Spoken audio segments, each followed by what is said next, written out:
Ladies and gentlemen, last but no means least, the best man.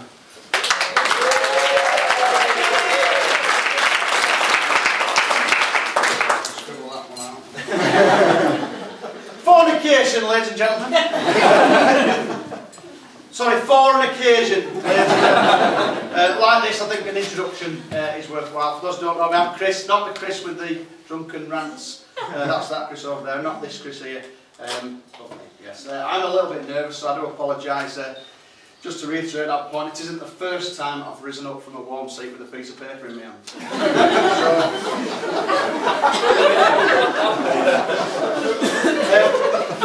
Now, before I start, could I please take this opportunity, in all seriousness, say absolutely gorgeous how the bride looks today, absolutely fantastic.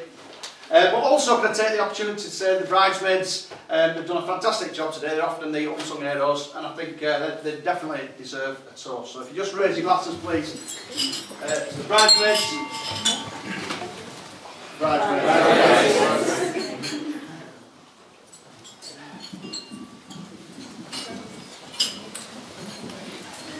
There's that other bird as well, that white one that was on my hand.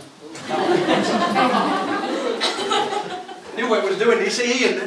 Fantastic. Anyway, I did ask for a microphone, but they didn't have one, so if you can't hear me at the back, the silence should tell you that you're not really missing that. Before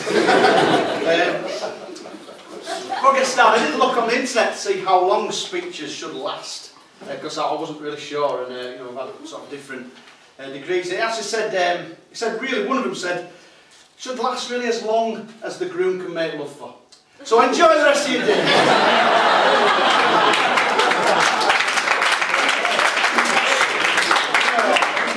No, the other one said it should last somewhere between that amount of time and the amount of time it takes the groom to drink a pint.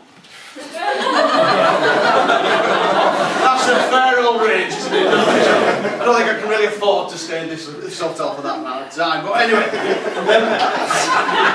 I have had a chance to practice this little bit of speech, and I went down to the local old people's home and I practiced it there, and I think it went down well. They absolutely wet themselves, honestly. Now, it's true. I've known Craig. How long have we known?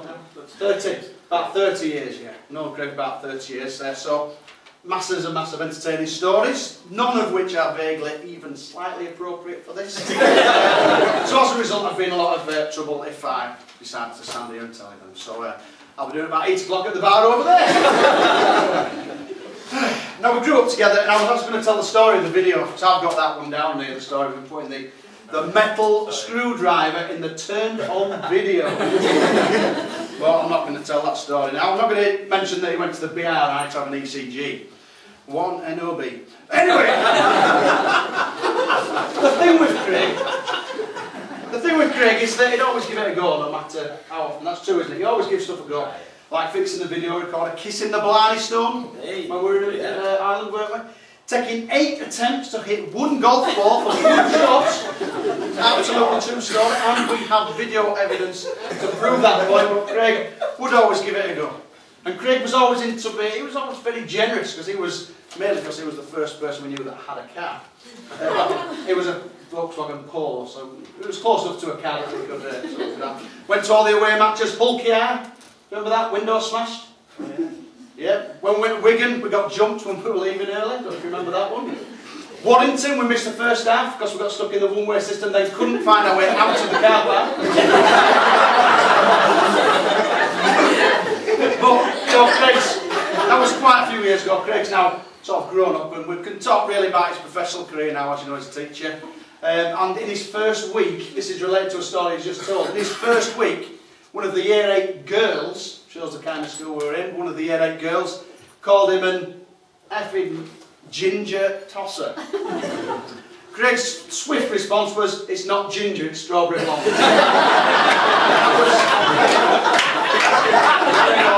That is a true story.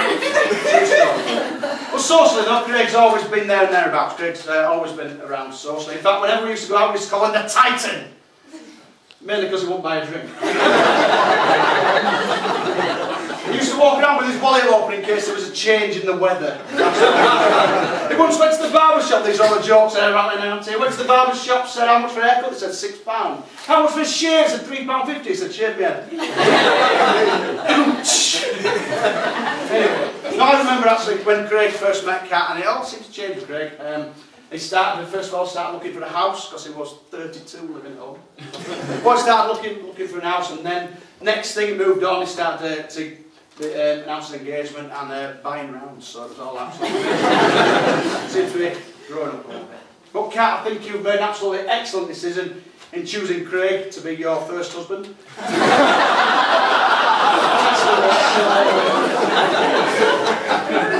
There isn't any truth in the fact that marriage is a bit like a pack of cards.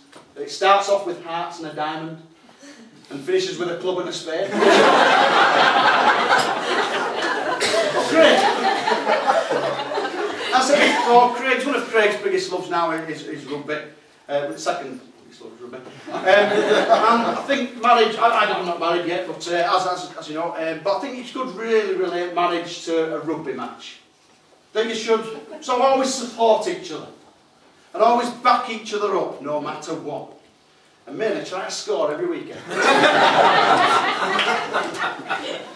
No need to change ends at half time, I don't think we need that.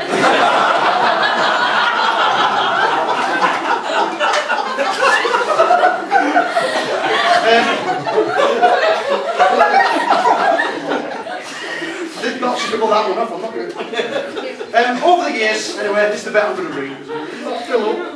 Over the years though, Craig's been generous, funny and helpful. All in all, one of the best mates that a man could ever have. Not only for me though, but for other people sort of in the room as well. It's been an honour and a privilege to be the best man today, so thanks again for letting me have the job. Thanks very much. We've had some really good times together. I think we'll look back when we're old and grey. Well, when we're old. With some fond memories, won't we? Yeah. So I'd like to wish you all both nothing but the best for the future. You're a unique and perfectly matched couple. And I hope that your dreams come true and that you have a long and happy life together. So it gives me great pleasure. We've already done it once, but we're going to do it again. If you'd like to stand and raise your glasses to Craig and Kat, the new Mr. and Mrs. Tyson.